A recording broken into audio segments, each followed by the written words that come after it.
welcome back. I'm DaShannon Lovin, your friendly librarian, and I'm back with some book love, so let's chat.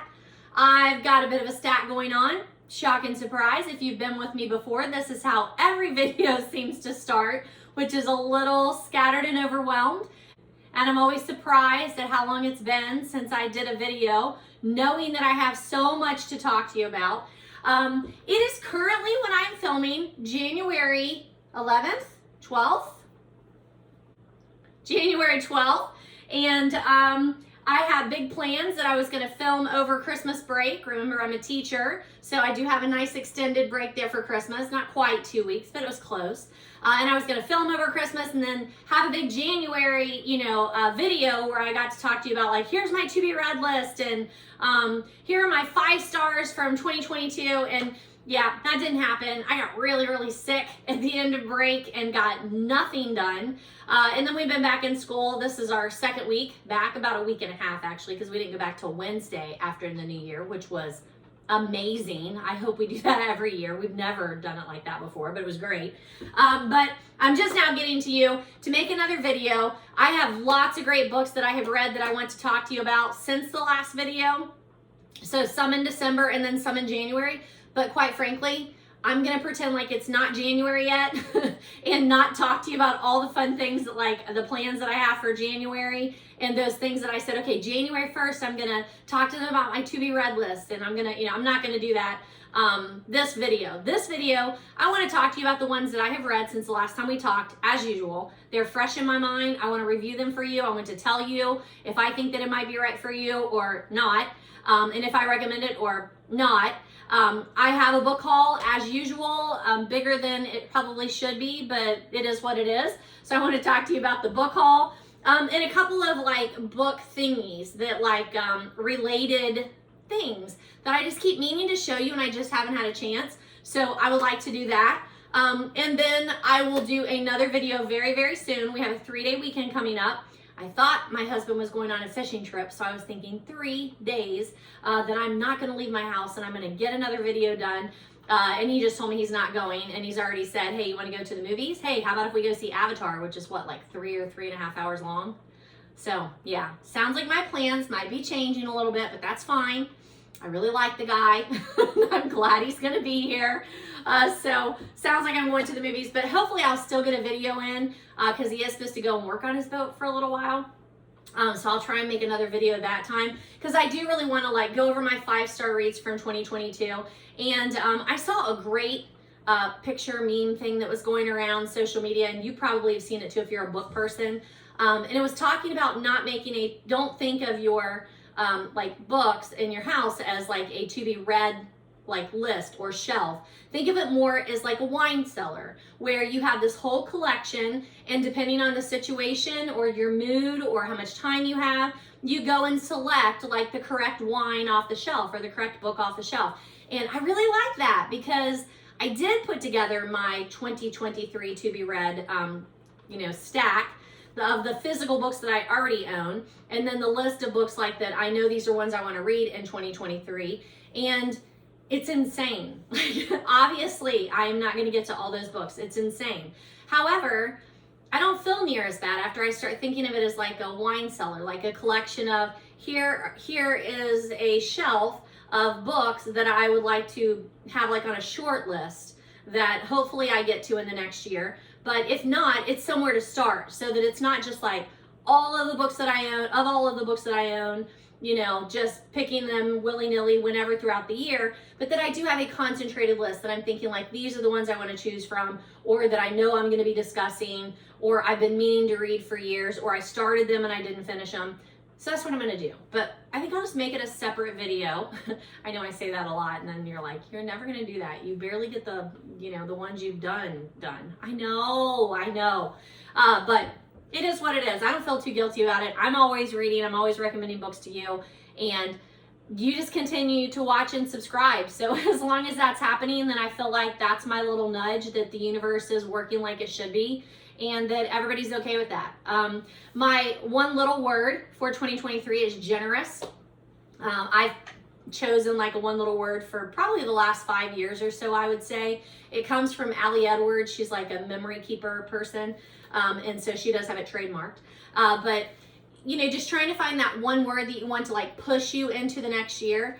And I always struggle with that word. Like I start thinking about it in December, like what do I want to drive me next year? And I've had words like edit, entrust, well, relax, Huga was it one year. I don't know, create was one of my words one year. And this year I chose generous because it was right around that time when I was really trying to nail it down. I was thinking about it. And I think it was at a church service that we were at. And you know, we tithe, we've gone to church, both of us have gone to church our entire life, and we have always tithed. So I don't mean generous in that I feel like that we need to, you know, give more money away. We both tithe, and then we both teach. We give an incredible amount of money to that, and just helping when it happens. So like, I don't feel like that's something that I, you know, need to be pushed toward. But what I'm not as generous with is my time, or my like services. I didn't mute my phone. All right, muted that. That was the husband saying maybe I will go on the trip. I think somebody might end up going with whatever. Like, so who knows? Maybe I will have extra time to video this weekend. Anywho, we'll see. So wherever I was at there, I don't even remember exactly where I was at. So give me a minute to get things rearranged like I normally do, and then we'll start working our way through the list. But let me tell you, once again, I have some great recommendations for you. So I hope you stick in there with me for as long as you need to, listening, watching, whatever. I enjoy doing the YouTube videos because I love when I have a book cover to actually show you. I don't know, it's easier to talk to a video screen than it would be just if I were just talking to a microphone. But you could totally just listen to this video and not watch. I don't do any tricks or anything. I just, you know, show you book covers. So, and the list is always in the show notes underneath the video. I list the author in the title of any of the books that I mentioned, or I try to very, very hard. So give me a second to rearrange and we'll get right on it. All right, welcome back. Table is cleaned off. We are ready to get started. I'm including this little guy today. He is not book related at all, but he's adorable. It is a diffuser, and I don't know if you can see it in the video. I can see it. I don't know. Maybe a black behind it. Can you see that? Like maybe you can see. Yeah, you can kind of see it that way. It's a little diffuser, and it's still a little Christmassy. I'm a little Christmassy right now. It feels like we never get our Christmas stuff up in enough time for me to be able to feel like I really, really enjoy it, like get the whole Christmas season out of it. So I'm that person. My Christmas tree is still up. The lights are on. The ornaments are off. My Christmassy decorations are starting to come down a little bit at a time. This weekend, like I said, it'll be Martin Luther King observed on Monday, so we're not at work. So I will take down the rest of the Christmas. But I love keeping up the winter, and this guy I feel like kind of is in between. So, and I didn't get to use him a whole lot over the break. So have him on here for your enjoyment. And same candle that we've had for a while. I feel like I also mentioned the restaurant, the Metropole, that I had gone and had a wonderful meal at. And they have matches, which I think is awesome, like real matches. And then this is that prayer flag. I think it's from Natural Life. I think that was what it is. I'll link it below, but I'm pretty sure I've linked it below before. But we'll get a little candle going. We've got our diffuser going. My husband and I stopped at Skyline, which if you're Cincinnati, or maybe even not, you probably heard of Skyline, but it is regional chili. We stopped there on our way home because we went to go get the dog license. Is that what it's called? That you have to get in January. And of course, they don't sell them at the hardware store anymore. So we were like, at least we're going to get dinner while we're out. So drinking Pepsi from a Skyline. So there's my drink, there's my candle, adding a diffuser this time. Gotta let the dog in. All right, and then the other thing, how about my shirt? Bookmarks are for quitters. People I work with, they know me. Two of my friends, the guidance counselor and her secretary, both bought me this sweatshirt for Christmas. And they also bought it for the girl that I teach beside that I talk about all the time, Stephanie. They bought her one too. So we have matching book sweatshirts. So I was super excited to make another video with it today. I don't know where they got it, unfortunately. The tag is like that Gildian, I think, name brand. So it doesn't really tell me where they got it from. But I love it. It's big and it's comfy, and I've already worn it to school. So there's that. All right, so let's start with the books that I've read so far since the last time I talked to you. And that means about the middle of December and then some of January. So I didn't hit my I did not hit my Goodreads book goal for 2022, and I'm okay with it. So, you know, I don't want to take too much time in this video, like talking about all these other little things, but I'm going to anyway. So I'm going to tell you I'm not going to, and then I'm going to. But Goodreads, I love Goodreads. I've been using it for a long time. What was the one before that? Shelfari, I think, that like puttered out, and then we had to shift over to Goodreads, and I really like Shelfari, but now I'm used to Goodreads, and I like it. I review all my books on there. I keep a to be read list on there. You know, if I see a book somewhere advertised, I like to go over to the Goodreads and mark it on my, hey, I want to read this. I think it's a really great way to track your reading. But probably my favorite thing is setting that book goal. And then all year long, every time I log on, it's like you are 17%, you know, to your goal, or you've read 3 of your 101 book, you know, goal for the year. You were on track, or you're behind, or whatever. And yes, you set goals to hit them. I get it. The year before, 2021, I set my goal at 100 and I hit it. And then when I was setting it the next year, my cousin was like, something about like, do you have a Goodreads goal, you know, whatever. And I said, yeah, I'm just gonna do 100 again because I hit it. And I know I really should, it should be easier for me than it was. It really made me think throughout the year how much time I waste. Or that I'm just not focused on something. I didn't make time for something that I really, really enjoy. So it helped me like refocus, right? And she said, you should make it 101, like one more. And I'm like, that's a great idea. Like, I don't know why I didn't think of that before. So 2023, 101 books is my goal. Last year, I think I made it to 90, 92 maybe. I can't quite remember. I'll, you know, go over that another time. But whatever it was, I was happy with where I was. I did not want to create pressure in December to speed read a bunch of short books just to make my goal. Like that, I mean, I get it. Like, and people do that, and it's perfectly fine with that. You do whatever works for you. But I didn't feel the need to do that. I was happy with where I was and the books that I was trying to get done by the end of the year. And I was happy with the books that I had read. So perfectly good with that. But I'm still leaving my goal at 101 for this year, because I know that there are times that I didn't read as many as I could have been reading, or I didn't read as much as I could have been reading. And just because they were just different times in life. And so that's fine. I am a goal setter, but I'm a realistic goal setter on myself. So like, if I can look back and reasonably say, no, you're good with this. Like, yes, you didn't hit the goal, but you got a lot done, and you should be happy with yourself. Good to go, right? So I'm happy with that. All right. So let's talk about some of those books that I have finished here.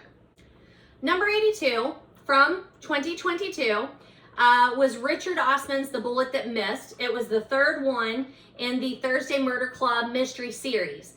I loved it.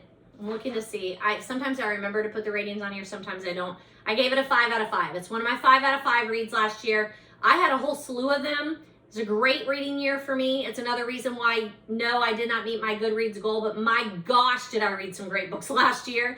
And I'll review those for you later, like just to give you my 5-star reads of 2022, and try my hand at a shorter video. I know all my videos run way too long. I got it. I know this. I will tell you that I'm working on it, but I won't. So there's that. I love this series by Richard Osman. I started reading them in October. I read the first one in October, the second one in November. Is that right? No. I read the first one in October of 2021. And then I read the second one in November of last year. And then I read this one.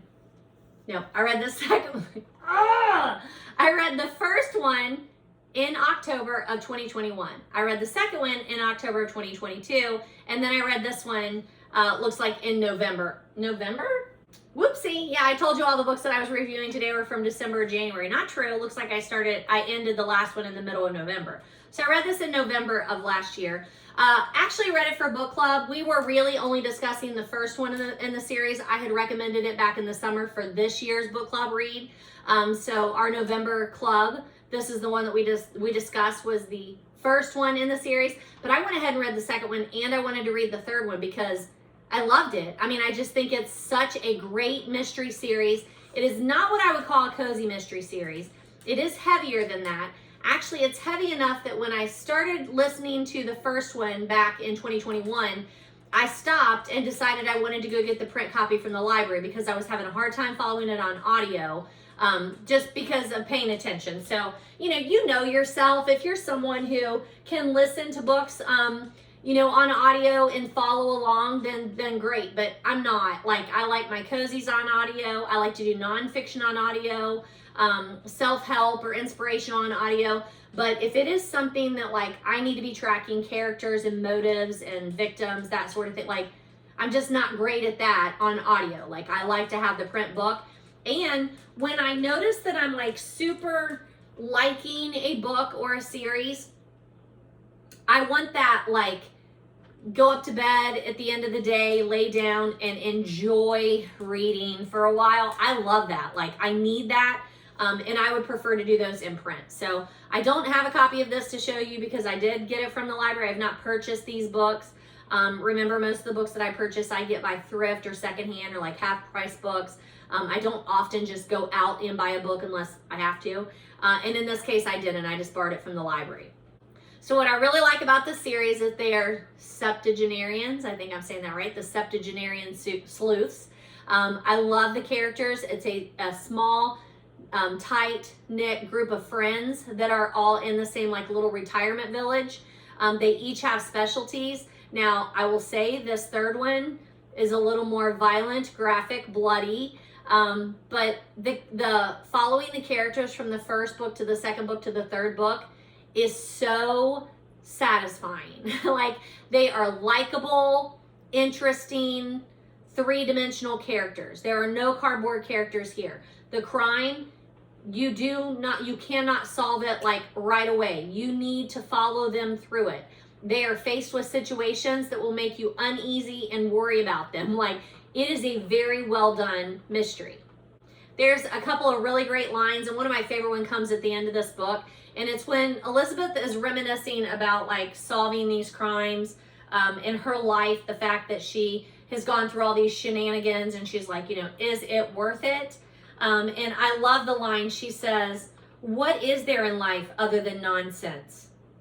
And I just love that line because it is so Elizabeth. Yes, she is in a retirement village with other 70-year-old people who are trying to solve a crime or a mystery. However, they all have these like multi-layered lives and motives and backstories, and she enjoys it. So why not? What else is there other than nonsense in life? I think Osman does a really good job of not dumbing down a mystery for the reader. So again, it's a more complicated mystery. And then in addition to that, I really like that he just doesn't spell everything out for you. He's not in a hurry to set up the story, and he's not in a hurry to work through the story. Just takes his time. I'm never bored. I never want to set it down. I enjoy the unraveling of the story, and the timing is just superb. In this third one, there's a dog. Again, toss the dog into a story, and I'm going to read it. And he's such an addition to the group of friends. I mean, I think it was at the end of the last book, Joyce is talking about getting a dog, and she's asking their opinion, and their opinions are like very different. And I mean, just fun. It's just a fun little thread to throw in the story. So I love this. 5-star read. I am looking forward to the next one. I don't know that they have announced when the next one is coming out, but I will be reading all of the Richard Osman Thursday Murder Club books. The next one that I read, like, it was on my Kindle, and it's one of those where I kind of just stumbled across it. I'm not really sure. I don't remember anybody recommending it. If so, it would have been like in my Cozy Mystery group, but then after I said something about reading it, nobody commented, so I don't think so. I think it just popped up on my Libby account or on my Kindle. I don't know how. But it's called Gabriel and Mr. Death. It says it's by Susan J. Kroupa. She was on Goodreads. I marked it as like a fantasy and seasonal read. It's definitely Christmas. But even in addition to it being Christmas, the dog is talking to you. I feel like the dog is talking to you, and there's definitely some fantastical things that are going on. It's very short. I don't know, that's again, like when I was reading it and it was over, I'm like, it's over already? I didn't realize that it was like a very short story. But either way, I don't care. Like seasonal reading, I will read any Christmas story, no matter how long or short it is. Gabriel is a coon dog. He is being raised by a couple that something tragic happens to. So Mr. Death comes and takes one of his owners away, one of his humans. And Gabriel is really attached to his forever family here. So when this tragedy strikes, it just shakes him to the core. He recognizes Mr. Death coming to take away family members, and he's not okay with that. So he is going to guard them from Mr. Death. Now, just so you know what you're getting into, it's not a light story. It's not like a super happy, bouncy Christmas story, but it is heartwarming. And it was just a nice little kickoff to my holiday reading. So I do recommend it. I don't see how many stars I gave it. I'd say probably 4 out of 5 stars because I liked it more than, you know, just an average read. I thought it was really unique, and that it was coming from Gabriel's point of view, and that it was a Christmas story that recognized death. I thought that was interesting to kind of get back to the Dickens, right? But I really enjoyed it. The next one is, let me see what number I'm on. Number 84, 2022. And it's Agatha Christie, Lord Edgware Dies. Do I own this one?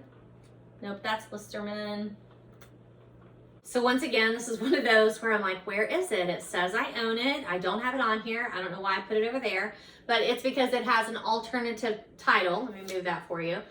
So Lord Edgware Dies by Agatha Christie is also called 13 at Dinner, a Hercule Poirot mystery. And it's confusing because it comes right after 13 Clues for Miss Marple. So 13 Clues for Miss Marple, and then 13 at Dinner, which is also known as Lord Edgware Dies. That's the British title. So I have it down as the number 17 Agatha Christie that we've been reading in chronological order. It's really going now. I don't know if you can you see that? I don't think you see it. Anyway, if you've watched any of my videos before, you know, starting January of last year, I started an online group. We Zoom about every 2 to 3 weeks, sometimes 4. And we are reading all of the Agatha Christie's in chronological order and trying to see how she evolves over the years. Now, started it without realizing how complicated it is to say Agatha Christie in chronological order, because she wrote short stories very early in her career and then published novels and then published collections of the short stories. So we are not reading as she chronologically wrote them or even published outside of books. But whatever, we chose a list, we are sticking to it. And this is the 17th one that we have discussed by Agatha Christie. Now, when we meet, we do the Zoom, and it's like you meet for 40 minutes and then it expires and you have to do another one. So we usually do like 2 40-minute segments where we talk about the book. So we go into very rich detail in each of the Agatha Christie books. But I just want to give you a short review because you might not be as enthralled in Agatha Christie's books as I am, which is perfectly fine. That's perfectly fine. And this is a good one. I want to say I probably did a 3. Did I look? Why do I not ever think to look at that? 3 out of 5. That's what I thought I would have given it, as a 3 out of 5. It is not my favorite. It's good. I enjoyed it.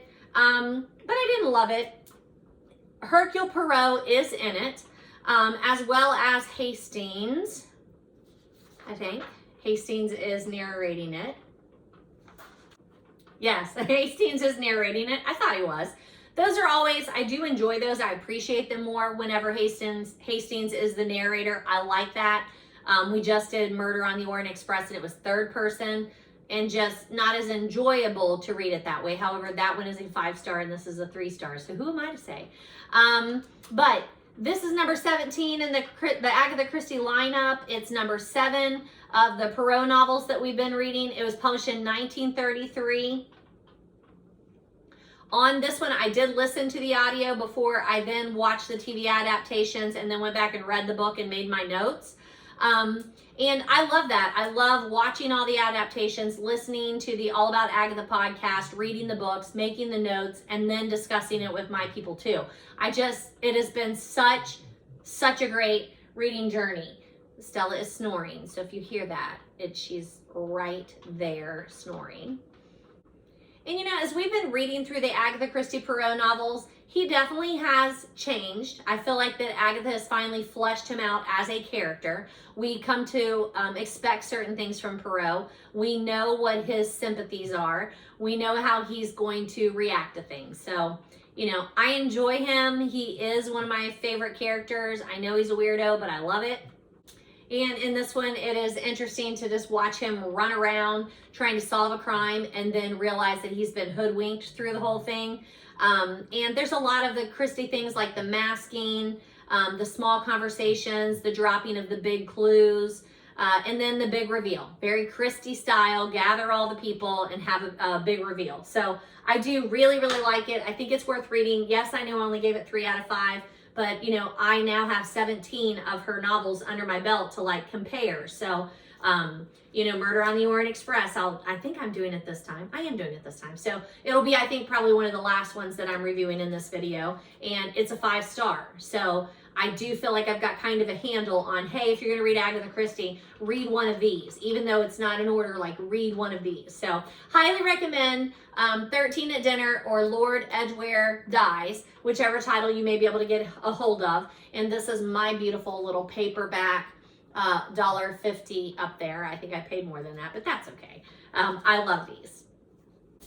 The next one that I read, so these are not in order, that's okay. The next one that I read was Maggie Stiefvater, that's how I'm going to say it, Shiver. I had a copy of this in my classroom, and I also have a copy here, so it's one of those that I wanted to read. I've had it in the library, like back when I was in the library for 20 years. It was very popular, she was very popular, and I just never read it. And I think the reason I didn't read it is because, you know, this one is werewolves, wolves, and humans interacting. And it had come a little too close on the heels of Twilight to me. And I love Twilight. Like, I've read the whole series, watched the whole series. It is not a series that I want to reread or rewatch even, but I enjoyed it the first time around. Super entertaining. And this was entertaining too. And it does stand on its own merit, but I'm still a 3 out of 5 on this just because I'm kind of over reading that kind of story. I want to move on to something new. And it's not as popular right now. It just isn't. Like, what's more popular with my readers right now, my students that I'm trying to recommend to. Remember, I do teach high school freshmen, mostly like all freshmen, and then some, I have a junior, and then I have several seniors. So I'm kind of a couple sophomores even. What am I saying? Like, I have all of them. But anywho, they aren't as into this kind of fantasy right now. It's just not as popular. And because I'm teaching English and not just in the library where I'm just trying to read as much as I can to put the book in the hand, I have to actually teach English in addition. My reading of YA literature is way more condensed, and I'm, you know, finding ones that I'm like, oh, you know, Casey's looking for this particular book, so I'm going to read a couple of those to see which one I can recommend to him. So I'm reading more like that when it comes to YA. But I still book talk this afterward, but I didn't have any takers at the time. And that's kind of what I expected, is I don't have a lot right now that want to read that kind of fantasy where it's the love triangle or a love, you know, match between a human and something else. They don't. They're more into mafia romance right now, which I have no experience whatever with. I need to do a little bit of that and try and find something that is YA you know, appropriate, but that hasn't happened yet.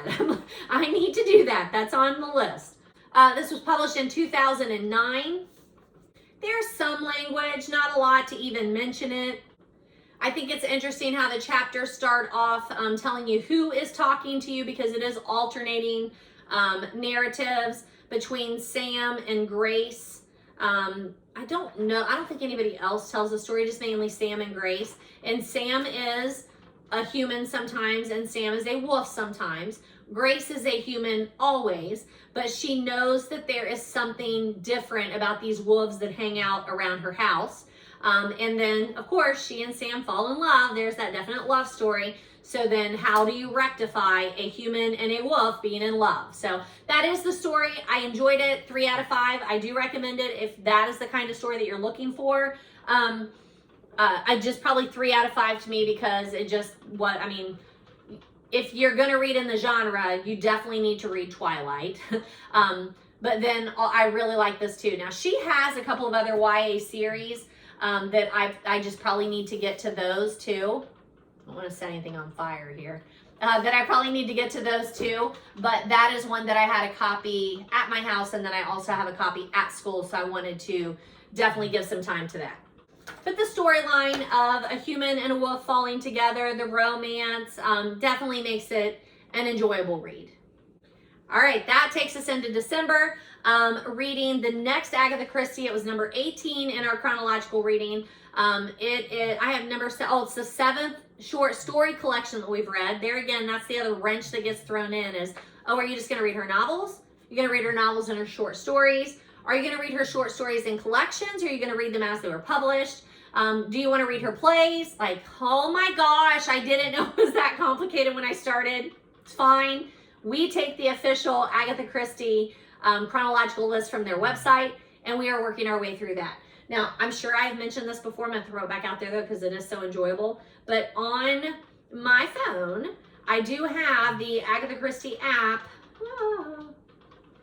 that has Poirot. That's the one that you're looking for. And it has this great thing where it's got the reading list on there, and you can search by publishing date, title, the sleuth, the type, alternate titles like Lord Edgware Dies in 13 at Dinner, and then other published collections. And there's a couple of free ebooks on there, Mysterious to Ferret Styles and The Secret Adversary. And then it also has some of her other works like nonfiction, poetry. Her novels is Mary Westmacott,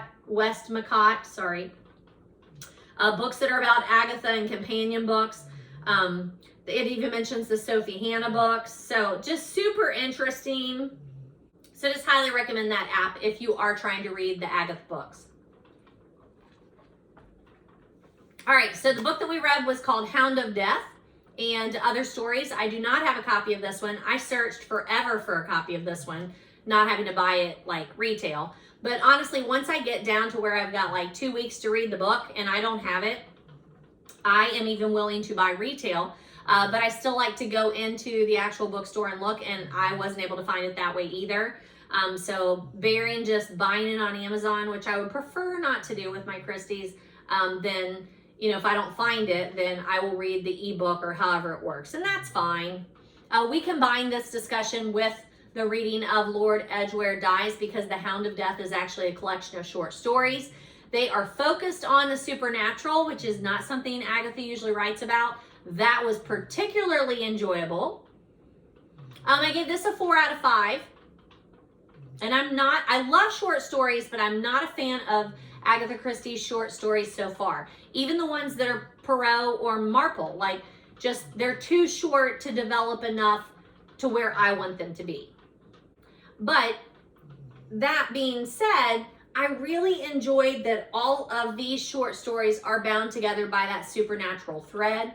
And remember, there are those the clues, the detection club clues that a group of mystery writers got together and said, like, these are rules you don't break. And one of those rules has to do with superstition. You can't use superstition as an excuse. And then this was published in 1933. And what does she do? She explains several things through the supernatural. So she's a bit of a rebel. Not gonna lie. Agatha Christie, bit of a butt kicker rebel. And that's okay. It's interesting. And you do go into it knowing that they are going to be based on those superstitions and that might be the explanation. So I'm okay with that. Very satisfying. The next one, unfortunately, I also do not have a copy of, and that would be called the, I'm sorry. Let me put this on here before I set anything on fire. The next one I don't have a copy of. I listened to it on audio through Libby. It's You're a Mean One, Matthew Prince by Timothy Janovsky. That's what I'm going to say. It's one of those like titles plus a book cover that I saw everywhere, and it looked fun. It just looks fun and seasonal, and I'm a huge seasonal reader. So I listened to this one on audio. I finished it towards the end of December. I want to read more modern romance. It's popular.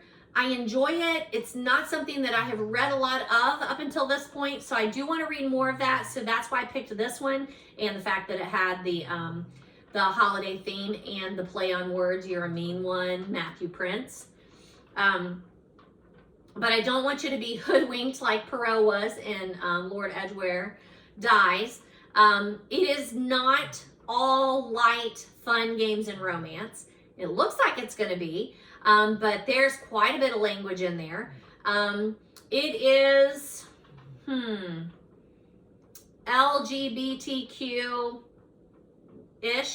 And when I say ish, I mean, I know I have to say it because the couple is two guys that fall in love. Like, that is the couple. So I know I have to say LGBTQ, but I don't know. I don't feel like throwing that label on it and saying, oh, you're going to only be interested in this book if you were interested in reading that genre of literature. I don't think that's true at all. I think this is a fabulous modern romance that, you know, as long as you are not someone who is just completely turned off by that genre, I'm telling you, this is a fabulous story. You expect it to be all light and funny, and it gets super serious. Like, numerous times it gets super serious. It deals with mental health. It deals with some other issues. And it's just so good. I like, and Matthew Prince's grandparents, like, his family ended up being very rich, but they come from humble beginnings. And he goes back and he actually, I say he goes back, he like gets shipped off to his grandparents after he does a couple of faux pas that are going to get the family in trouble. So he has to go live with the grandparents in this very rural community for a while. And he thinks he's going to hate it. And when he shows up, he does hate it. Like, you're a mean one, Matthew Prince. You are. But he comes around. And when he comes around and he gets involved and he does some things that, like, he just hasn't had an opportunity to do before because that wasn't who he is. And now here he is and he's presented with these options. It's just delightful. It is so delightful. It does have some pretty descriptive, intimate scenes. So if you are going to be offended, this isn't, I mean, if you are easily offended, this is not for you. Because it does have some pretty descriptive, intimate scenes. But again, like, just the whole story, I can't even tell you how refreshing it was to read something out of my normal kind of modern romance story, Hallmarky, you know, that kind of story. I can't tell you how delightful it was to read this, and then for it to also drop in those serious things and just deal with them in such a great way, just such a unique way that I've never read a book like this. And I was happy I read it. Actually, I don't know what I'm thinking. This might be too much information. I don't know. I don't care. I have a student who, a male student who is gay. He's, you know, out. Everyone knows he's comfortable with it himself. And he wants some books where he sees characters that mirror him. And I don't have any, or do I not have any? I don't think I have any. I could point him to some that I know are in our school library, but if you have been watching my channel, you know, I used to run that library, and then now it's a shell of a room, and there's no one running it, and the kids don't have access to it, and it's awful. So I have to try and find my kids other ways to get access to books, and I thought this might be a good option for him, and that's why I ended up like borrowing it from Libby and then listening to it. Now, having read it, this is probably more appropriate for a 20-something, maybe not a freshman in high school. But it's funny, like, after I told him I was reading this and maybe this is an author he might want to look into, but I would let him know, like, after I read it, and then after I read it, I'm like, I don't know if this is really going to be the book for you. It's more like 20-something. It's a little more like out of high school, but maybe. And then he was like, oh, you know, my friend already, like, I saw her reading it after we had talked about it, and I'm borrowing the book from her. She told me I have to read it. So, okay, we'll see if he does. It'll be interesting to see if he is as interested in it as I am. But again, how can I say he won't be interested in it because he's not a 20-something and these two guys are 20-something when I'm a 50-year-old married woman to a man? Like, and I enjoyed it. Like, we don't have to see ourselves mirrored in the characters, but we'll see. I haven't heard back from him to see if he actually read it or not, but it is one of the reasons that I wanted to read it, because I'm trying to find books to give him that would help him along on his reading journey. But this is probably not the one that's going to do it for him. Also, let me be clear, this book is full of unlikable characters. So that is definitely one of my things as a reader. I do need characters that I think are redeemable, that are likable. And when they're not, I struggle with that on a normal basis. This is full of unlikable characters, but believe it or not, I am hoping and rooting for them to redeem themselves, and they do. Most of the characters in here do redeem themselves and grow, and that's probably one of my favorite things when I'm reading, is to follow a character along on their journey and watch them find their happiness, their people, their tribe. I love that. And accept themselves. I love that. I am following this author on Goodreads, and it does say this is number 2 in a series, so I need to go back and look at that first one. But the holiday cheer is just the perfect backdrop for this story. We actually had just watched Lindsay Lohan's like Christmas special. I don't know what channel or platform it was on. I don't remember, but it was called like Falling for Christmas.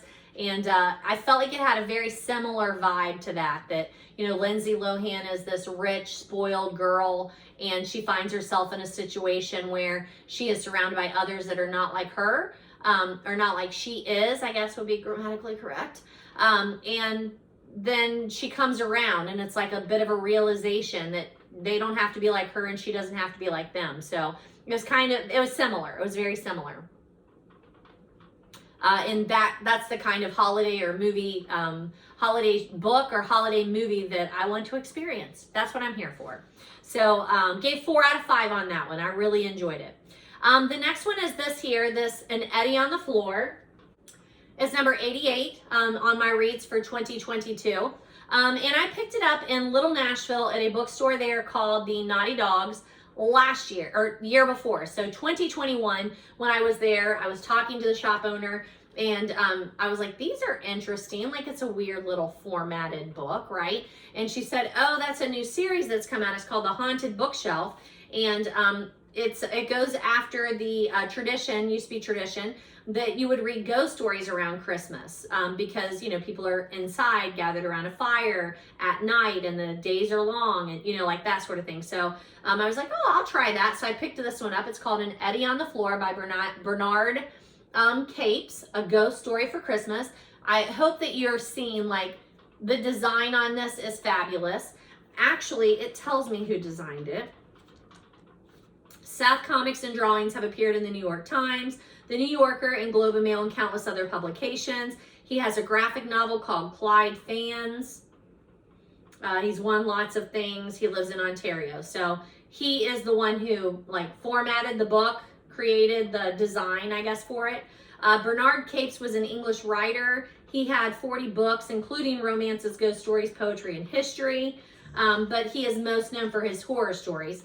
And then there are also illustrations in this. So this is one that you probably do not want to do on an ebook. You want to pick this one up. Don't know how much I paid for it. $7.99. Is that right? $7.95.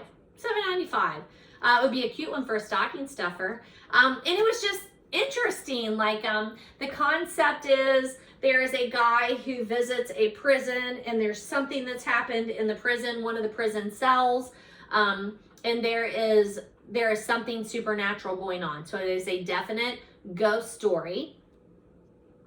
But it's also a book that was published in 1899. So you get that 1899 feel. It is not fast moving. It is meant to be enjoyed and savored. Even read out loud is probably a better way to experience the book. It is bizarre. It's creepy. But I would definitely pick up others in this series to experience them. It was really fun.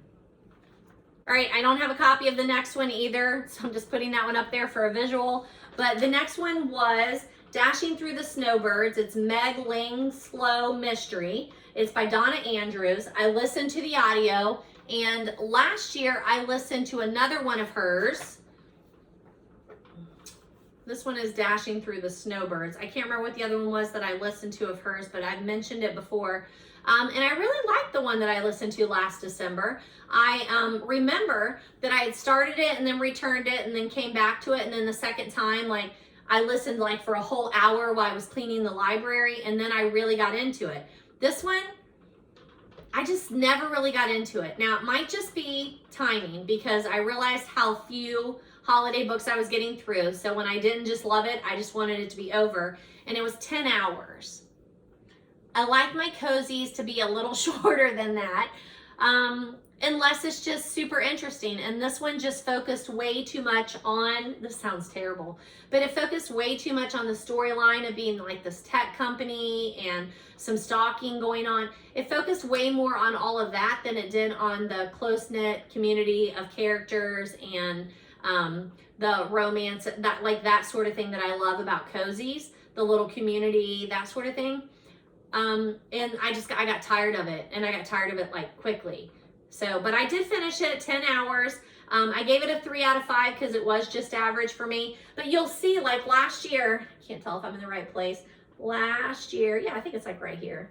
Last year after I read that other one, the one that I had listened to, I can't remember the name of it was, but after that I was like, ooh, I think I want to do more of this Meg Langslow like series. Like, I like her. I like this little community. This is fun. And then this one I'm just like, eh.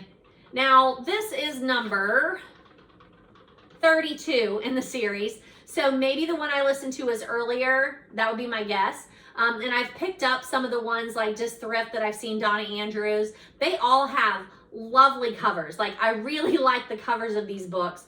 But I just, yeah, like I just didn't enjoy this as much as I wanted to. So 3 out of 5 on this one. I would definitely call it a holiday cozy. So maybe this one's one you can skip, or if you love a cozy mystery series that has 40 books in it, that might be the series for you. But I'm more drawn to go back to some of the series that I enjoyed more. And then it looks like number 90, and my last book that I logged in 2022 was this, Answers to Life's Problems, Guidance, Inspiration, and Hope for the Challenges of Today by Billy Graham. Yes, I'm aware we are really moving in a different direction here. That's okay. Look that I have, it has a little price tag on it. I paid $1 for it somewhere. I have no idea where I picked this up. And again, I love thrifted books because I love whenever you open it up and there's an inscription. This one is to Tim, happy birthday from your friend Cindy. And then it's got 1995. Now, this book was published in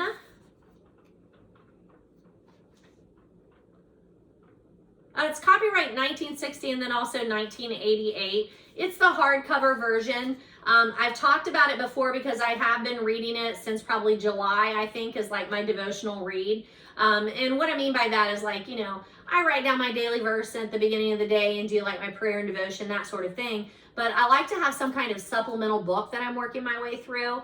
And this one, it took me a long time, but I'm telling you, I really liked it. You may remember, I can't remember if it was this year or last year, but let me look. I'm pretty sure it was earlier this year. I read Billy Graham, I read one of his books. I don't see my review for it. That's okay though, I can do it without. But I read one of his books that was like Peace. It was in June, Key to Personal Peace. Very small little book by Billy Graham. And I already owned it. I picked it up and read it, and I was genuinely surprised at how much I liked it. So, so here's the thing, and it's another one of those, like, I hope I don't offend anybody, but this is my story, so you have your own story. I like to think that this is a no judgment area, but Billy Graham's pretty conservative for me. I know we disagree on a number of topics.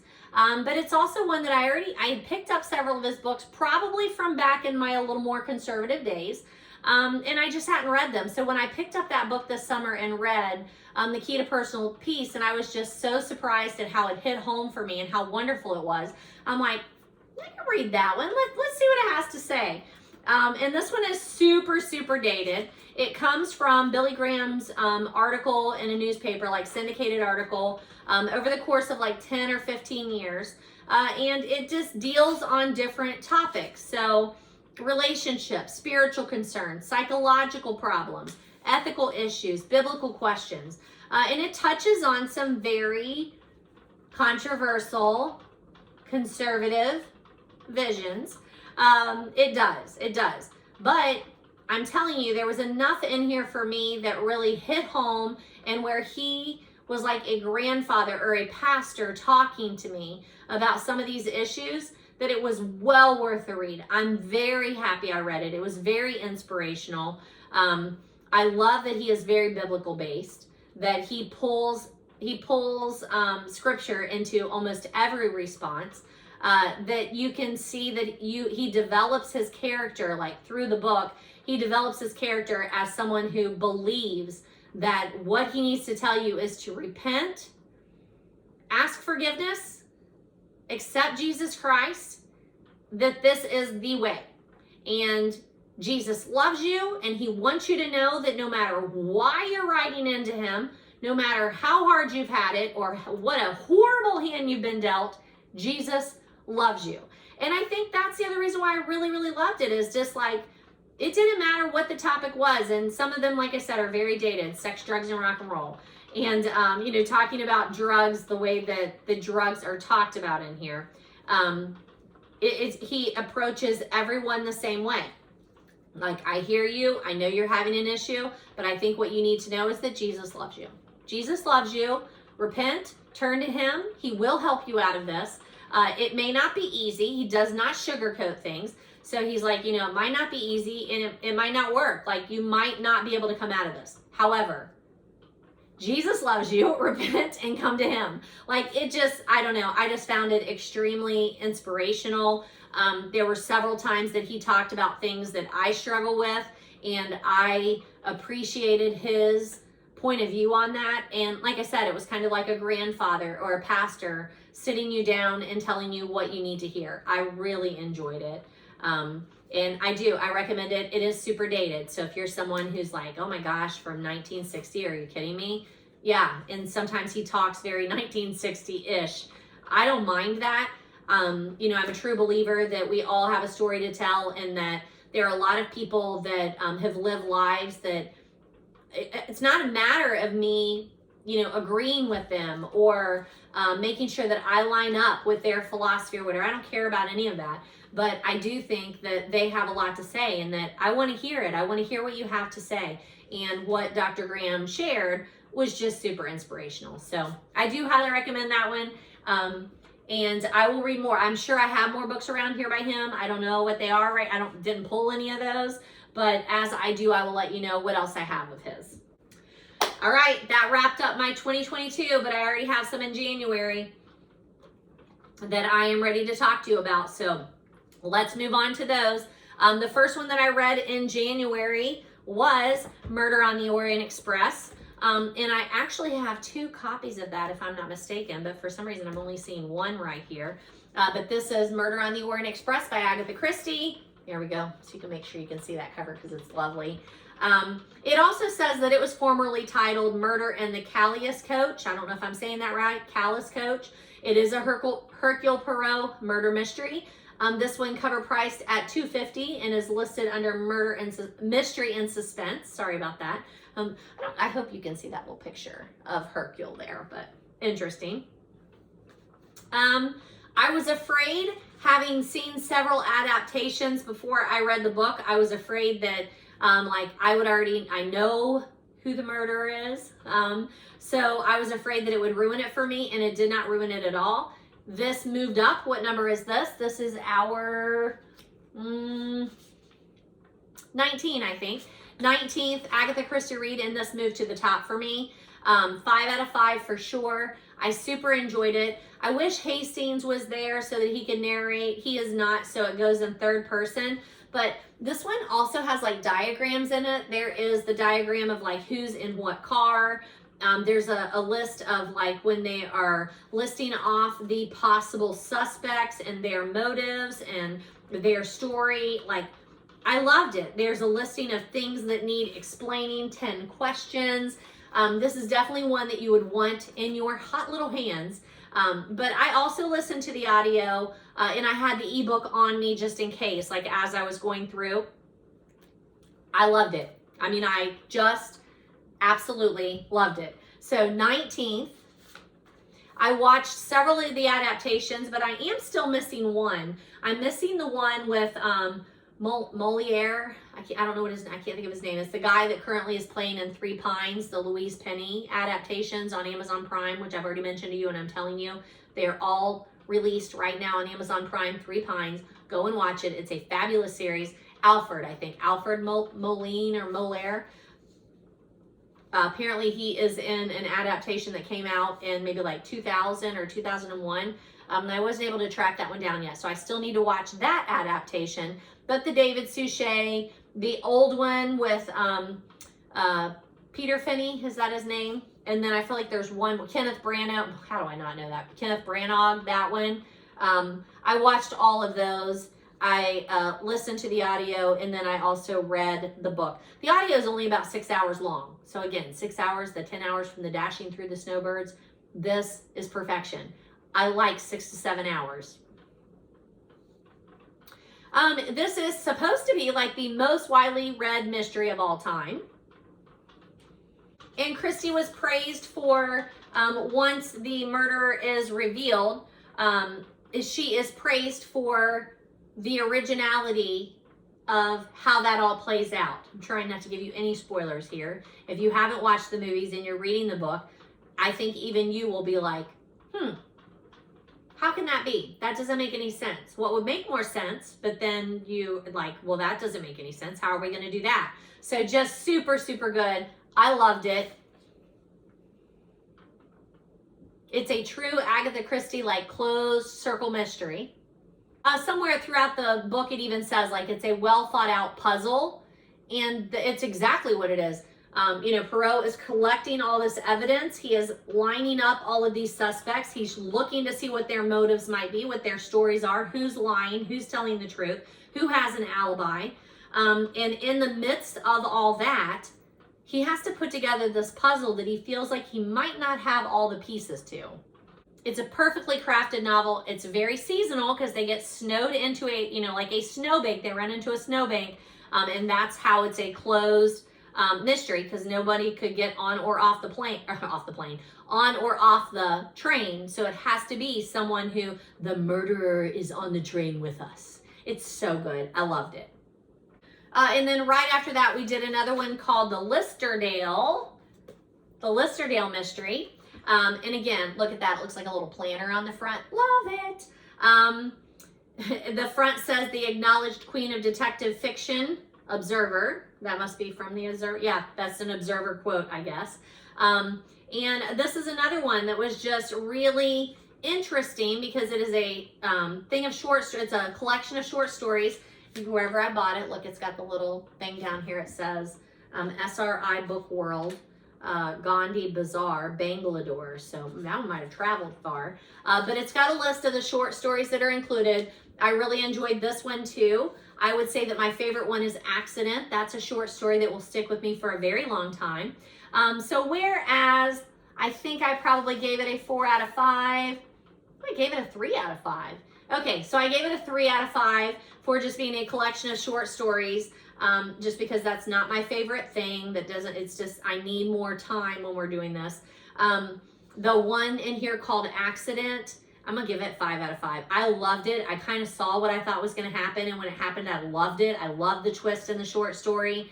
But these are kind of hard to talk to you about. I recommend it. What do we have? Publication. I think we're still in 1933 or 1934. But it's really hard to give you a review on a collection of short stories that are unrelated. It's not like the Hound of Death where they are all connected by seance. When we were talking in our Agatha group, we felt like the theme that runs across these short stories is like proving their manhood. There are several where the men are kind of wimpy men, or they're controlled by women or whatever, and they have to kind of get out of that and have to find a way to go back to be like, I'm a man and I'll do what I want. So it was fun. I enjoyed it, but they're very loosely based on that manhood thread. But it has many of the Christie devices. There's a kidnapping, there's lots of humor, there's some scams going on, there's jewelry, there's a jewelry heist, there's romance. So a lot of the Christie things that we really like, but just the short stories, just not my favorite. The next one I do have a copy of. It's called Always in December. It's by Emily Stone. This one, I had gone into a Barnes & Noble to look for the Agatha book. I think I was looking for Hound of Death, if I'm not mistaken. They didn't have it, so then I'm like, God, we're all the way over here. Like, maybe I should get something. And I went back to the modern romance. Like, they had the end cap, and it was the books that look like this. You know what I'm talking about. And I was just standing there looking, picking up a book, reading the back of it, and a lady walked up, and I was, you know, just looking, and I was putting one back and picking one up, and she pointed to this, and she's like, did you look at that one yet? And I said, no, it looks good though. And she said, I really liked that one. I'm like, well, that's all I need to hear. I'm happy if someone's gonna recommend a book to me, even if I don't know you. If you say it's a good read, I'm gonna read it. And I liked it. Now, once again, when I look at this, I think modern romance, light, chipper, little light story. No. I did really like it. It even redeemed itself in the end whenever I was kind of like, I'm getting kind of done. I'm getting kind of tired of it. This guy is super irritating. I want to drop kick him. I want her to stand up for herself. Like all of those things that like, I don't love this kind of character or relationship. But then in the end, okay, it's got kind of a Jodi Picoult ending that like slams you in the gut, but then also explains some things. And it was good. I thought it redeemed itself in the end. This book on the back, it compares it to Me Before You by Jojo Moyes or something like that. I haven't read that book, but I know the general thought of that one. And I'm like, okay, had I have thought about it, I should have known that this was more of a tragic love story than a romantic love story. I think even on the back, it says a devastating romantic life-affirming love story. What? Like before you read it, you're like, what do you mean by a devastating romantic life-affirming love story? Oh no, I get it. That's accurate. That's very, very accurate. I do highly recommend it. Modern romance, but tragic, like devastating romance, not happy-go-lucky. Everybody lives, you know, happily in the end together in the same place and get married and have children. Like, might not follow the traditional path, but I did really, really like it. The author is from UK, and you can tell that there are several times when the language or terminology, the phrasing is definitely UK. Stone does alternate the narration between the guy and the girl, between Josie and Max. And Josie and Max like come together by accident, really hit it off, and then Max disappears. And then they show up in the same place again. And this time Josie is just like, no, like I'm not falling for that again. And then it's one of those stories where you have to give them a little bit of credit because yeah, she's like, no, I'm not falling for that again. You really took advantage of me and I don't understand it because I thought we were on the same page. And then, you know, when they're together the second time, it's difficult because they are on the same page. So what is his problem? And I want to say it happens 3 or 4 times before the end of the book when you realize why he does not stick around. And just given that part, it redeems the book. So I'm going to tell you that.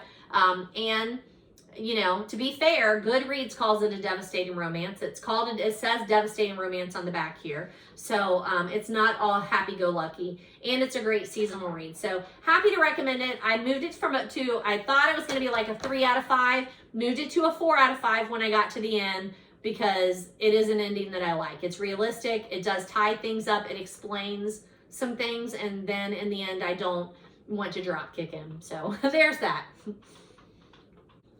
All right, the next one is a cozy mystery. I read the ebook. I did not have the audio on this one, which again is my favorite way to listen to cozies, but that's okay. And this one took me a really long time to get through. I started it in early December, maybe even late November, and it was an ebook on my Kindle, and it was a cozy, and I was not motivated to continue picking it up. I still 3 out of 5. It's the first in a series, so I always give you a little bit of a, you know, advantage if it's the first in the series. It's Penny Dreadful, the Italian Chef Mysteries, #1 by Catherine Bruns. She's a Goodreads author. It was recommended so many times in my Killing Time with Cozies YouTube group that I attend, the book chat and Discord. So I added it on there, and it was fun. I don't know if fun is the word. It's a little darker cozy mystery maybe than usual. That might be part of it. I think it's the Library Lovers, that series that I finally started, and then I was like, God, this is a little darker than I was expecting. So I do like my cozies to have a little more pep, maybe a little more humor than this. This one was just sad. Like, the main character's husband has died. It comes out that the police think he was actually killed, that it was intentional, that it was not an accident. And so then she is already depressed, so she slips further into depression, and she gets involved, cozy mystery style, she gets involved and tries to solve the mystery or get to the bottom of what happened. And it's very much like one of those Hallmark movies and mysteries, or even a Murder, She Wrote mystery, where they think they have it all figured out and solved, and then ta-da, it's not over. So I really like that. I thought that was nice. She has the requisite best friend who's going to help her, you know, sleuth around. I don't think it's her cousin. I think it's her best friend's brother that's the, like, local detective that, you know, can't seem to solve the case without her, that kind of thing. Small town, everybody knows everybody. I like that it is based on Penny Dreadful. It is the Penny Pasta. She is a chef. She is working in this, like, pizza place where, again, I think even her mom brings it up, like, seriously, like, how much money can you make there? Like, don't know that you're going to be able to make a living working in a local pizza place, making some pizza sauce for them, but maybe. But again, like, that is so cozy mystery. Like, how much money can you make off of whatever it is that they're currently doing? So that was interesting. I could see how it's going to lead us into a series, how she would become a recurring character. Like, I can see that. So I'm not saying I wouldn't continue with the series, but this would probably be one that I would appreciate more if I could listen to the audio, and my library just didn't have it in audio. So that is Penny Dreadful, Catherine Bruns, Cozy Mystery. It's the #1 in the Italian Chef Mystery Series. And I gave it I don't know what I gave it. Once again, I didn't put that on there. I would bet that I put 3 out of 5 on there, though. All right, last one. This last one is called Winterkill. It's by C.J. Box. A friend of mine, Kathy Styons, I believe, recommended this author to me, like thriller, or maybe her husband, I'm not sure which one. Either way, recommended this as a good thriller. I listened to it in audio, and shush kiss. It was seasonal. It was so good. Not cozy. This is a traditional thriller mystery, and definitely thriller. Like, I'm worried about the people. The characters are superb. This is one of those authors that is not afraid to kill someone off or put someone in a terrifying position. So those make me uncomfortable, but yet it makes me really respect an author when they will take those kinds of risks. I do. I love it. So loved it. 4 out of 5 or 5 out of 5? I don't know. Looks like 4 out of 5.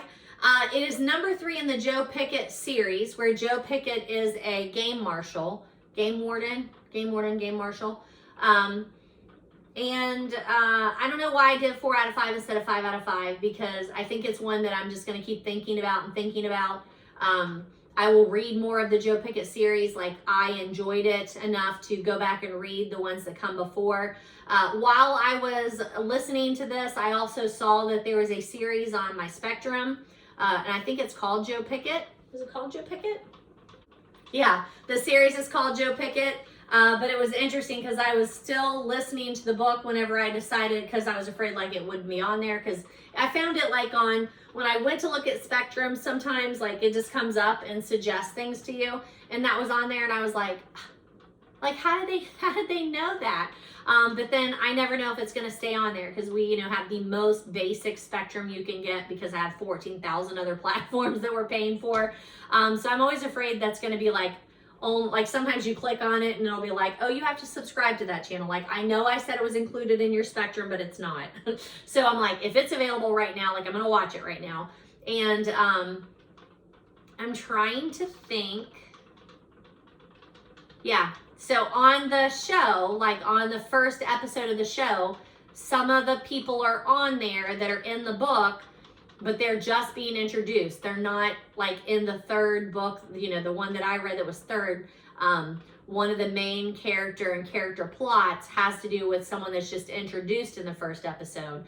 So when something happened in the book to that person, I was like, oh, that was so painful. That was so painful.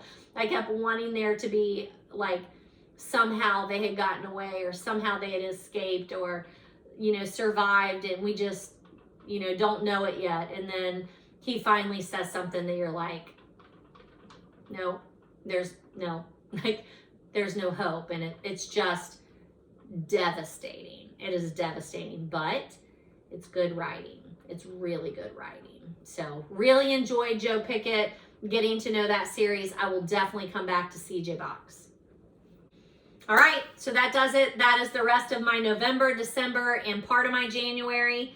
And I will come back and do some like a review of the 2022 5-star reads later, so that this video, I can get it out there and then do an accurate like 2022 recap, 2023, here's what we've got planned. So just revisiting, I'll revisit a couple things, and I want to do some book haul, but these are on the back of this, so I'm going to go ahead and show you. Pretty sure I showed you this. I picked it up in Murray, Kentucky at the bookstore, and it's from Kensington. It's, you know, like a book cover, but I think it's like they had them there to try and like promote you reading those. Pretty sure I showed you that, but throwing it in there because I couldn't remember if I did or not. Those I'm going to talk to you next time, because I bought another shirt that is book related, so that'll be in the next video. I picked up the December 2022 library reads at my library. Pretty sure again that I've talked to you about these before, but I like that it's got the top 10 books published in December by library staff across the country. And there's some interesting ones that are in there, but I haven't read any of them.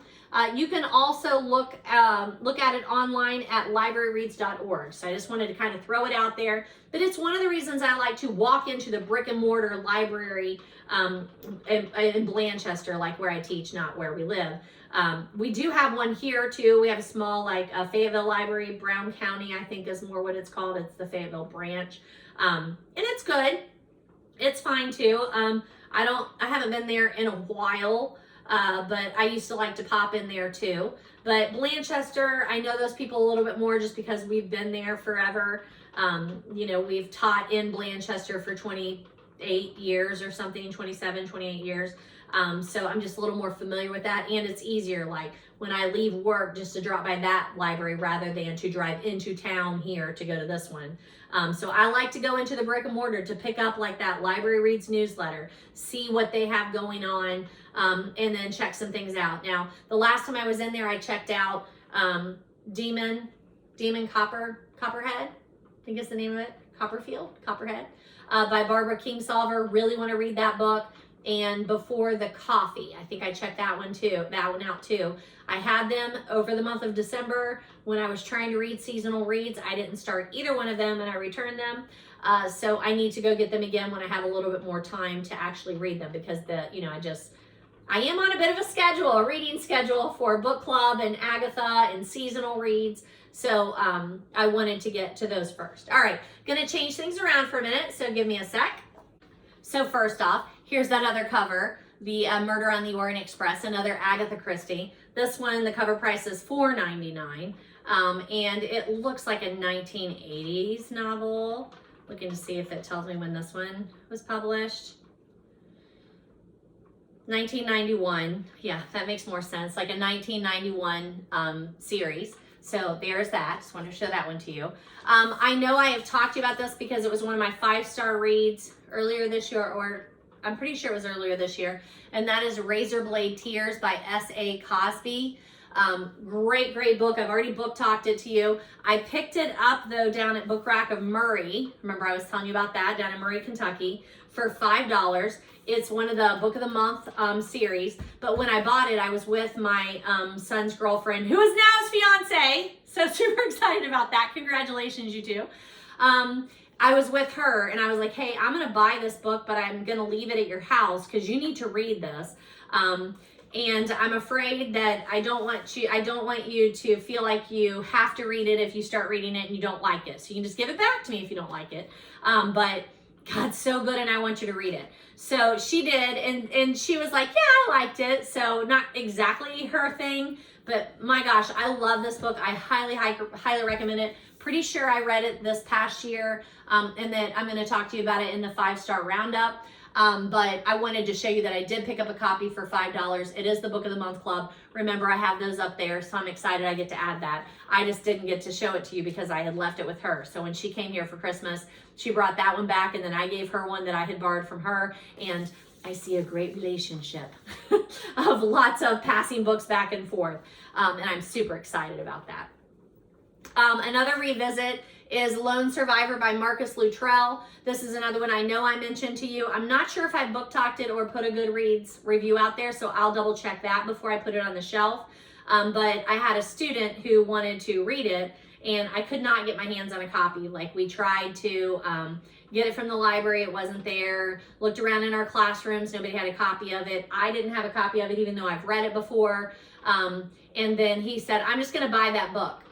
How do you buy books? And I was like, you know what? I'll buy the book. I have an Amazon Prime account, and I'll just put it in the classroom or put it on my shelf. So I'll probably put it on my shelf here and then loan it out until we can just find a thrifted copy for the classroom, because I did have to pay the cover price of $18.99 for a paperback, and that's painful. But he read it, and I don't have a copy of it, and I've read it, so I want one that I can be able to hand around. So I'm happy with that. So adding that to my stack. All right, hair has to go up. I'm playing with it too much. All right, so that it is what it is. In the last video, I saw that I mentioned The Life and Times of Hercule Poirot by Anne Hart. So I think it was the last video. I'm pretty sure that I mentioned this, that I had picked this up somewhere. I don't remember where, that I said I had picked this up. I don't see any markings on it anywhere.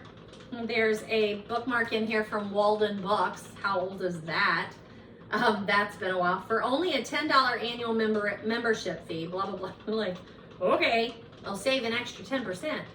So I'd already shown you that. But when I went to shelve it with my other Christie books that are not Christie novels or short story collections, but either about Christie or biographies or autobiographies or Christie influence, when I went to put this with that, I saw that I had this, and I probably have already mentioned it, but not sure. It wasn't on my list, but it's The Life and Times of Miss Jane Marple by Anne Hart, a delightful biography of Agatha Christie's most beloved detective. And on the Hercule Poirot, it says a lively fictionalized biography of Agatha Christie's most famous detective. So Miss Marple is beloved, Hercule Poirot is most famous. So those are interesting, and the one that has Poirot, the cover has the Orient Express. So I do look forward to reading some of those books this year that are not technically by Agatha Christie, but about or learning more about her. I'm really excited about that. So I just wanted to update you on that. I also had told you that Sharon Draper's book, Out of My Mind, is becoming a movie in 2023. So we're going to put that on our 2023 stack. But I've already read Out of My Mind. I will review it and make sure you know what it's about before the movie comes out and keep you updated on that. But I don't know that I showed it to you when I told you it was going to become a movie in 2023. And I want to keep those books kind of in a different place so that I'm remembering to go looking for them when I tell you that they're coming out in 2023, and try and keep you a little more updated this year on, yes, I told you it was going to be a movie, and now they've actually released the date. So I'll try and do a better job on keeping a calendar of stuff like that. All right, I do have some haul books to share with you. And remember, most of my haul books are thrifted or gifted. Very few do I pay retail for, but I do have a couple of retail ones in here this time when I visited a bookstore, that sort of thing. And usually they include books that I've read or have not read that they're on my TBR list. So I'll let you know which is which, and then I'll check them for Goodreads reviews and add those and remind you that I put it out there if I haven't done that already before I put them on the shelf. And I usually thrift my books from retailers like Goodwill, or if I'm buying retail, then I'm buying it from like Target or Barnes & Noble. Maybe Amazon. I would prefer to buy from independent booksellers, but that doesn't always happen. We are equal opportunity book haulers over here. So we'll start off, because it was Christmas, I was gifted a couple of books, and that would be my sister. She gave me this Miss Marple the complete short stories, which these are so helpful because when we have been doing these short story collections, it's sometimes hard to track down the book that all the short stories are in. So this will be really nice because I will be able to track, I know what stories we're supposed to be reading. So if I don't have that book, the collection, you know, that particular title, I can go to one of these and know that that short story is going to be in here. So I've already read some of these because we have read some Miss Marple. The Tuesday Night Club, The Idle House of Astarte, Ingots of Gold, Bloodstained Pavement, Motive versus Opportunity, Thumb Mark of St. Peter, Blue Geranium, The Companion, The Four Suspects?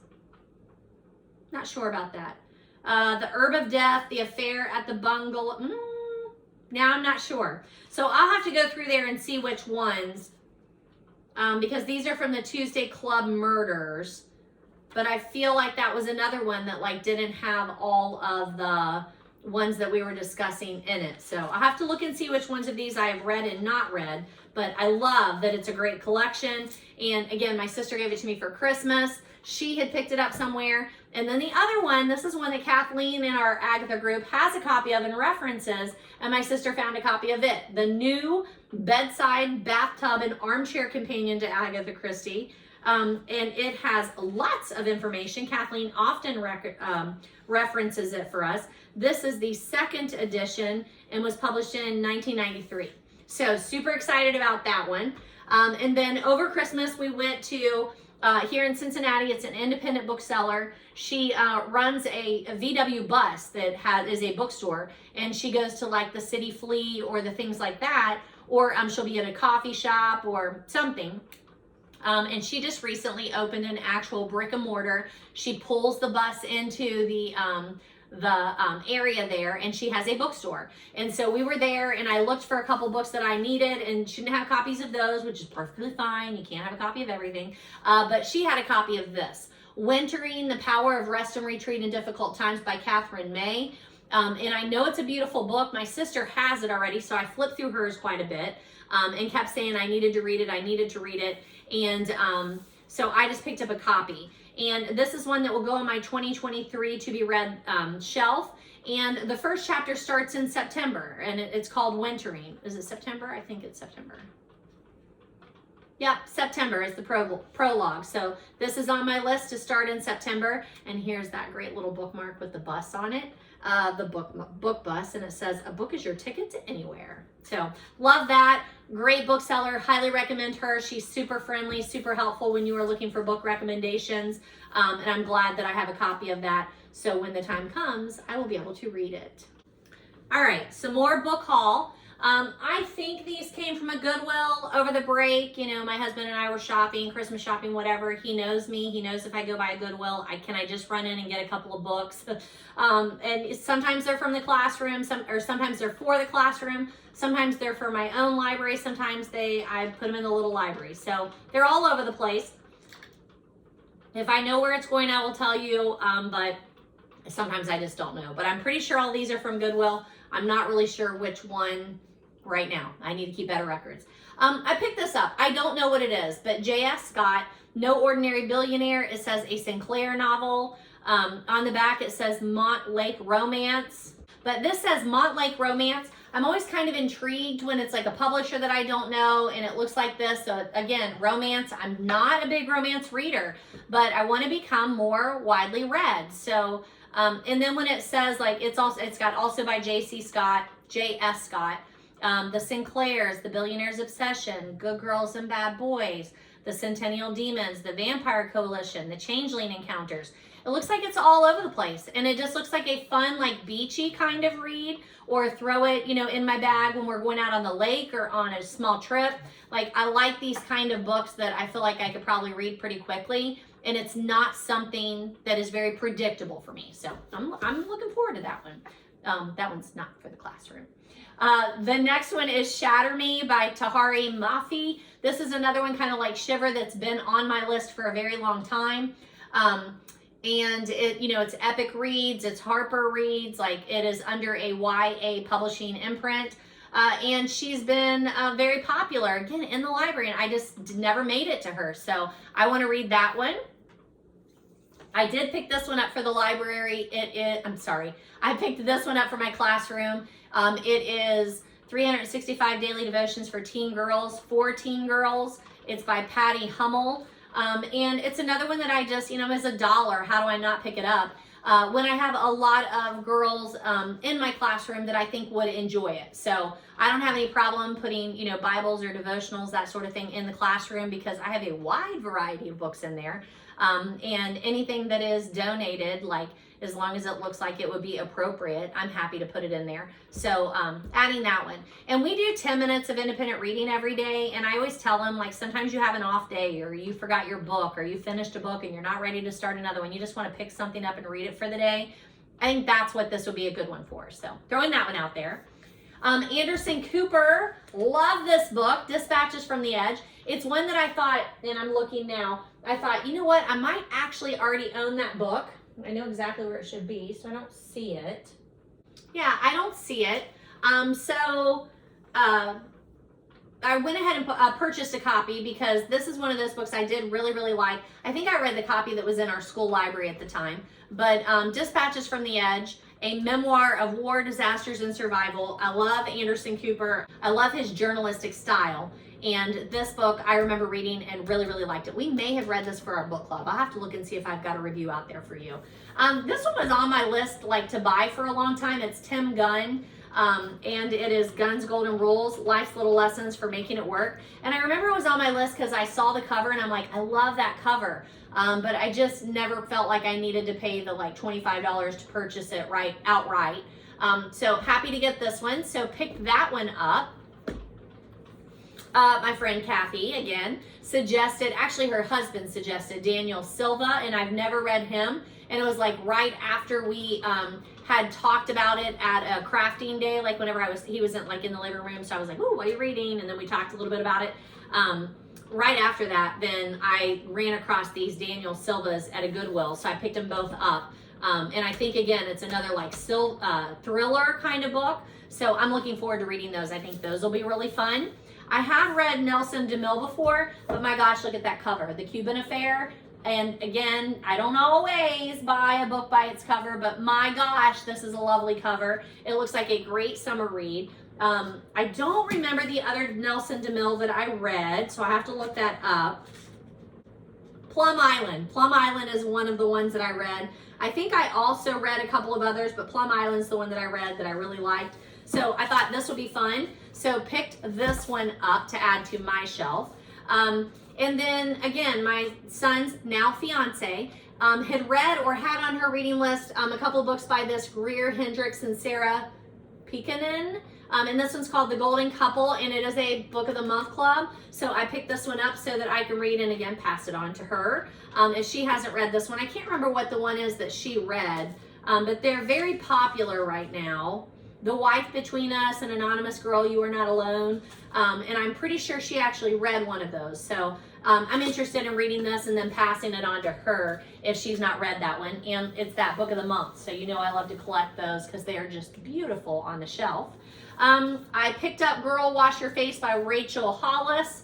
I am not sure if I've reviewed this one for you, but I think this is the one that I read.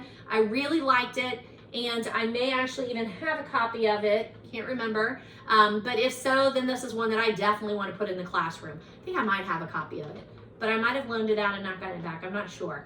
If I have it here, it's going on my shelf in my classroom because it's just a good nonfiction pep talk to girls. And might probably be geared more towards young girls, like 20-somethings. What are they called? New adults, I think, is that area or whatever. But either way, young girls could definitely pick this up and read it. I don't know if you know teenage girls, but man, they run the gamut. I get them in there as freshmen and they're 14 years old, and some of them are way wiser beyond their years and have seen way more than they should see at the age of 14 or 15. So whether it's them or my seniors and juniors that are coming in that are, again, a little more mature, they need to hear what she has to say. So if I have it here, I will go ahead and put it in the classroom. I know I have a copy of Will Grayson by John Green and David Levithan. I recommend this all the time. I think I've already recommended it this year. And I may already have a copy in the classroom, but then again, I just pick up an extra. Anytime I see something like that, I can't pass it up. It's $1, and I highly recommend it. So why wouldn't I? Beautiful Creatures is another one, highly recommend. Pretty sure this one's for the classroom too. Man, it's a massive one, isn't it? So, but usually the kid that reads this, she has a buy-in to it. Like, she has either already watched some of the series that they made it into a movie or whatever, or she started reading it and she reads the whole series. So usually has a pretty big buy-in. I have read that one. I really enjoyed it. I highly recommend it. But wait, there's more. Look like these came from Goodwill. I actually saved the receipt. Unfortunately, it doesn't list the titles that got there, but this was the Goodwill in Lebanon. Yeah, sorry, doesn't tell me the titles, but it does say it came from there. But I picked up this. It is One Day in December by Josie Silver, and it's a Reese Book Club book. Pretty sure I already have a copy of this, but it looks like one that, again, I think I would want to either put in the classroom or share with my son's fiance, or even put in a little library. I couldn't pass it up because I think I'm going to really like it once I finally get to read it. Lisa Jewell, I have read before, but I did not read this one. Looks like a good thriller. I think that I will be able to read it and share it with my son's fiance because she likes those thrillers. But Then She Was Gone by Lisa Jewell, so that's going on my to be read list. This is one that remember I went up to Chillicothe and I was at that independent bookstore, Wheatberry. I saw this book and I went and sat down and flipped through it, and I thought it was really interesting, but I just couldn't justify buying it retail when I didn't really need a new book. But I really loved it. And I got it at Goodwill, so that's good. It's The Healing Magic of Forest Bathing by Julia Plevin, nonfiction. It is published by 10 Speed Press, and I know I've read other books by that press that I just really like how it's set up. It says self-help, meditation, and nature. So going on my short list, and it's a beautiful little book. It's just beautiful. I'm very excited to read that one. I picked up another copy of this. I have a copy for the classroom. So this is one that I want to put like in a little library. I told you, someone gave me a little library. I have it. My husband just has to install it. He wants to put it like on concrete down by the road. So I'm super excited to get that done this year. He said it has to warm up before he can do that. But this is one that like I'm gonna have a little stack that I just continuously want to be putting in there and share with people. This is one of them. I read Copper Sun by Sharon Draper. I've already mentioned her in this video. She is the one who did Out of My Mind. They're going to make the movie. Should come out this year. Copper Sun is super, super good. It is historical fiction. I've already read this book too. Young adult, I would say middle to high school. Super good survival story. I book talked it, but I don't have a copy in the classroom. And I don't think I have a copy here either. So really happy to pick that up. I love Robert Fulghum's All I Really Needed to Know I Learned in Kindergarten. I actually did already read that little essay with my class at the beginning of the year, and we use it as like a mentor text to make a list of things that people should know, things that people should do, basic etiquette that everybody should follow. Really, really like it. So I got a copy of that. Pretty sure I have a copy here. I did a PDF and shared it with the classroom, so I'll be glad to be able to put that in the classroom. This one I don't know, but again, the cover just took me in, and I'm like, I'm willing to spend $1 on that one, or $2, or whatever it was. Tommy Wallach's We All Looked Up. It says includes bonus content.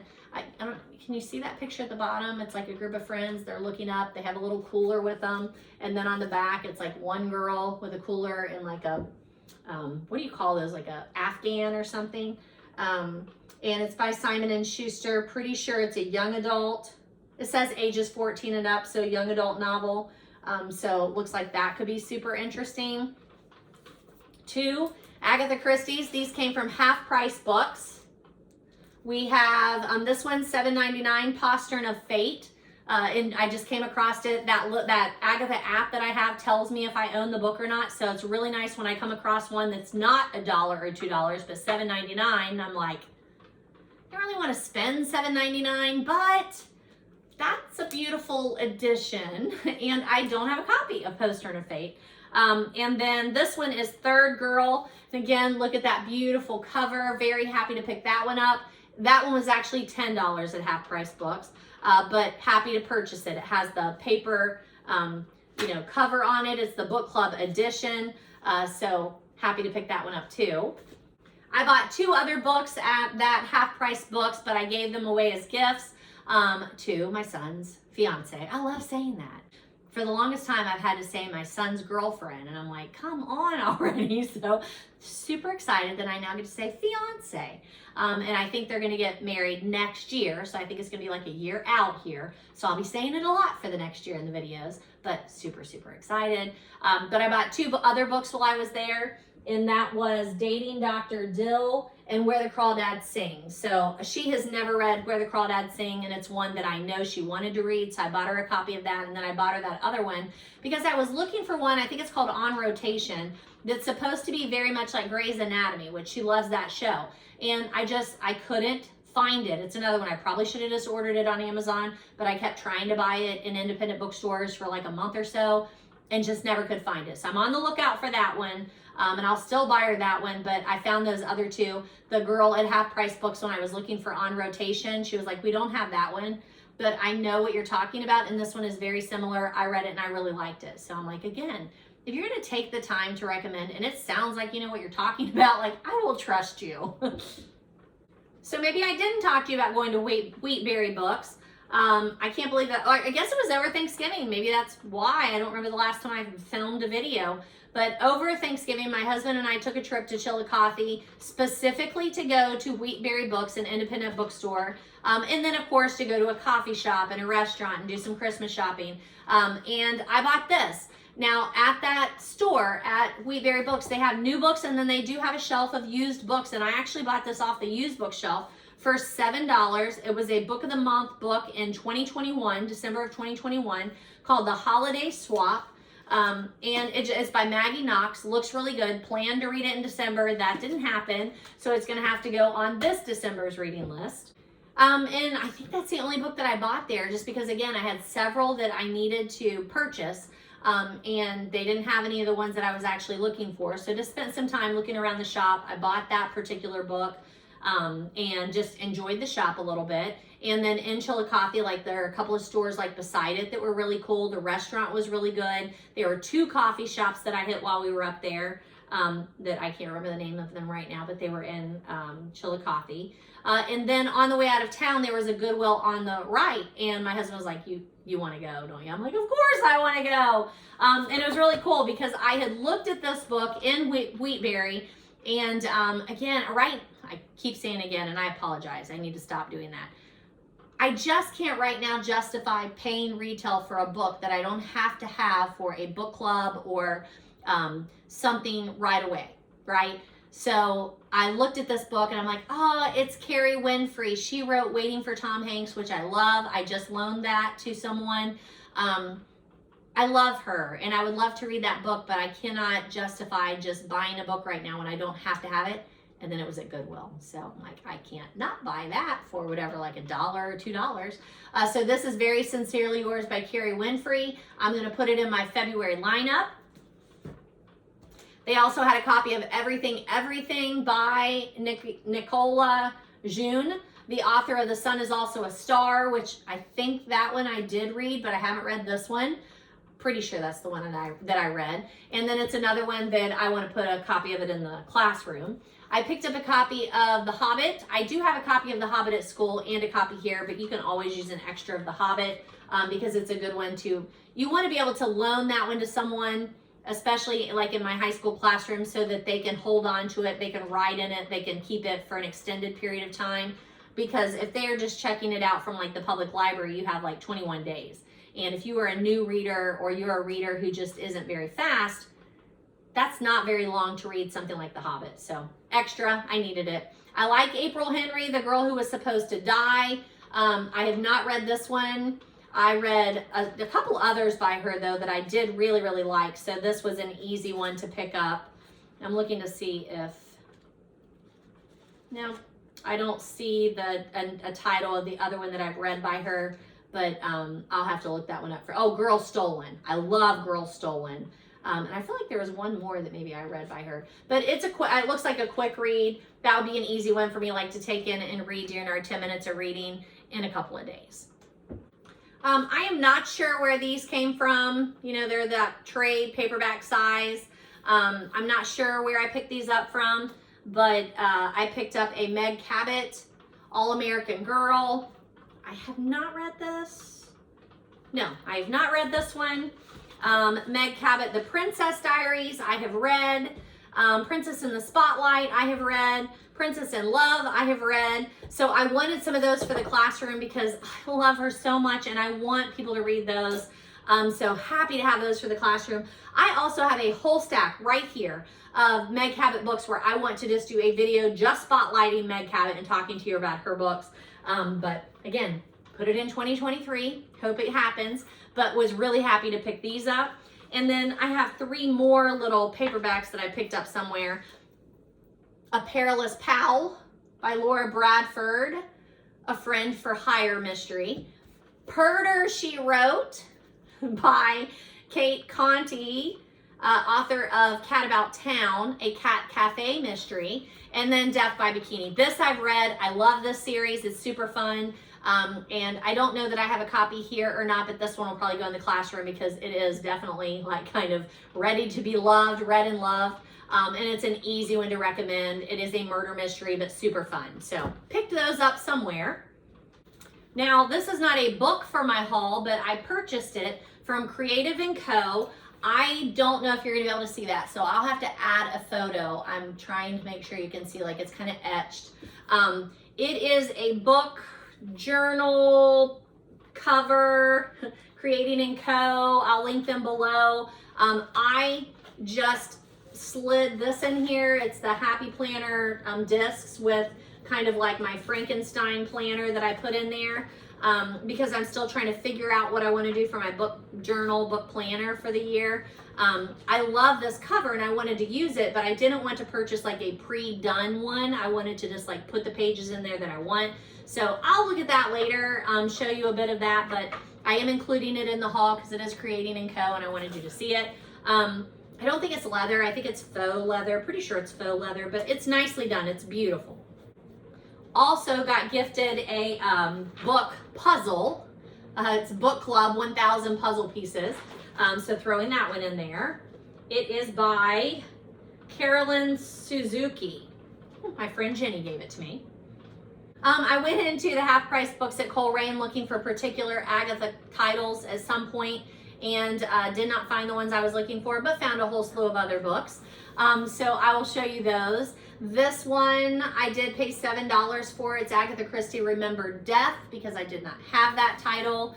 And you know, I'm happy to pay for these little vintagey paperbacks. I just love them. This one was only $3 and they put this one in a plastic sleeve and not this one. That makes like no sense, but whatever, half price. Just thank you for selling them. This is Nemesis. I paid $3 for that one. Peril at In-House. I had already read it, but I didn't have a copy when I read it. $1.25. Real Men Knit. How about that one? Looks fun. By Kwana Jackson. I don't know this, but I mean, I just look at that cover. How do you not purchase that? I don't know. It is published by Jove. By Jove, get it? Art. $4. And then these have been on my to-be-read list for a while, so I was glad to purchase these beautiful copies. It's Ghost Girl and Ghost Girl Homecoming. I mean, I wish that you could see how wonderful that little cover is, but I haven't read them yet, so when I read them, it'll be a little bit easier for me to show them to you. But they're very just cute books. But I can't justify paying $18 for them, but each of these were $4. I will happily pay $4 for a hardback book that has that beautiful little thingy there in there, right? Now, I have read Andrew Schaefer. The first one, I think it even has turned out. It is. It's right there. Hope Never Dies. This is the second one in the series, Hope Rides Again. It is an Obama-Biden mystery. I think it is so fun. So happy to find this one there for $5. I also bought for my sister Andrew Schaefer's Feel the Burn. It's got Bernie Sanders on the front of it. for Christmas. So I'm hoping that she reads that and loves it, and then I would love to borrow it, Yolanda.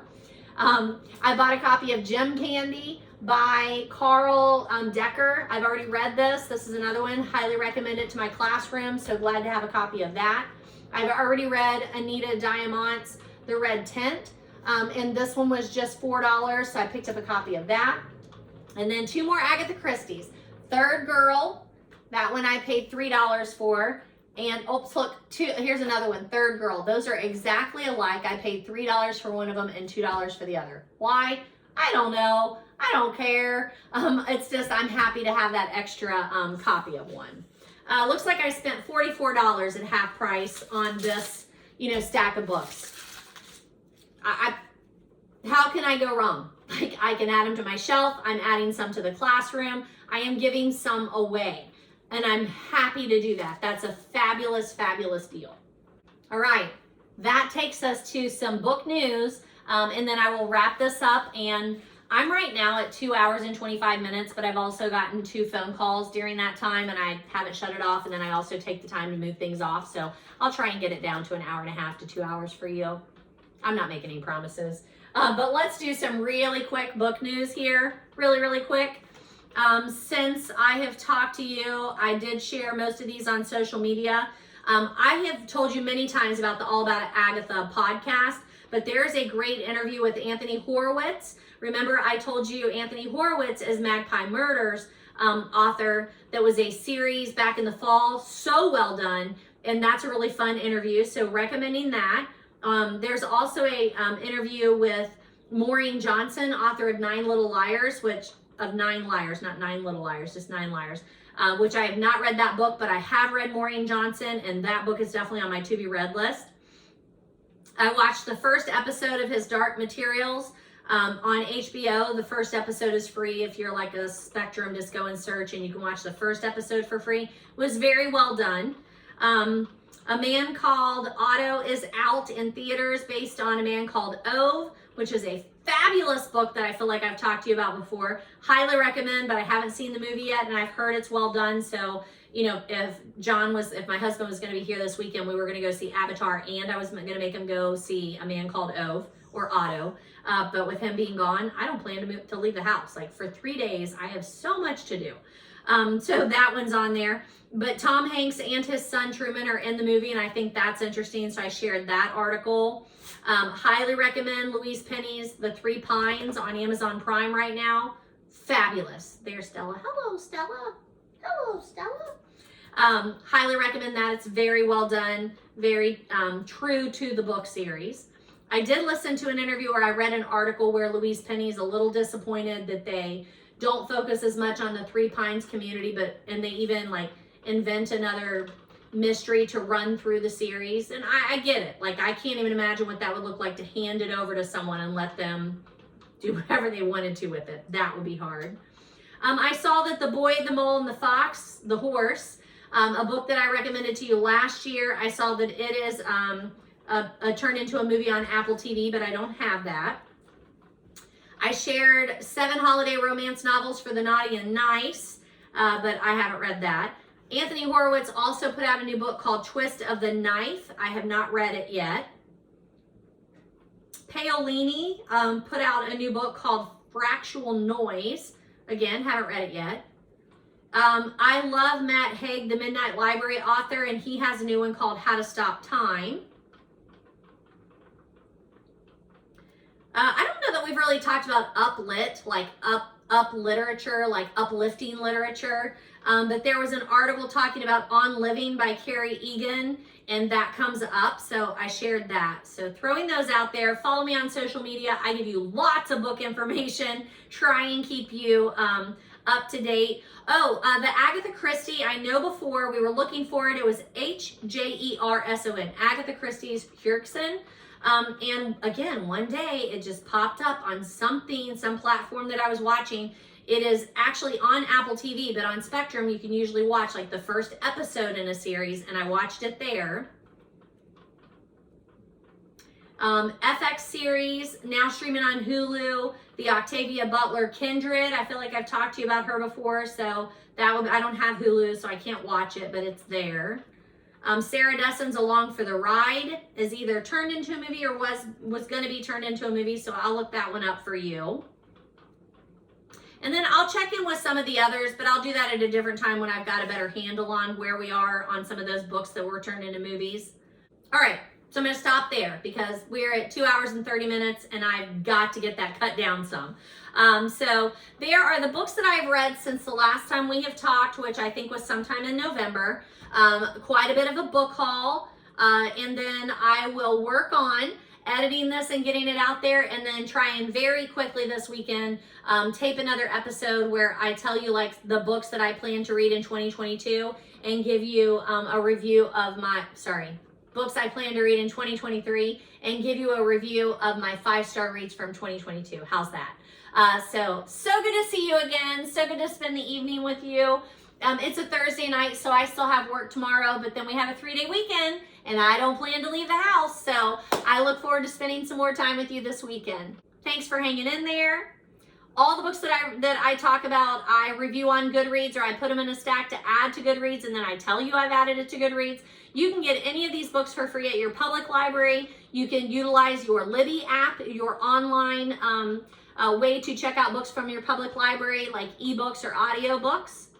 Or you can purchase them from your independent bookseller, or, like I said, we are an equal opportunity like Target, Amazon, Barnes & Noble. I love to look at all their books. Sometimes I even buy a book at Kroger. So great spending the evening with you. Keep in touch, like and subscribe. Let me know if you're looking for something in particular. If you've read something that I've talked about, or you are looking for something to read and you need a suggestion, I'm your girl. Thanks, folks.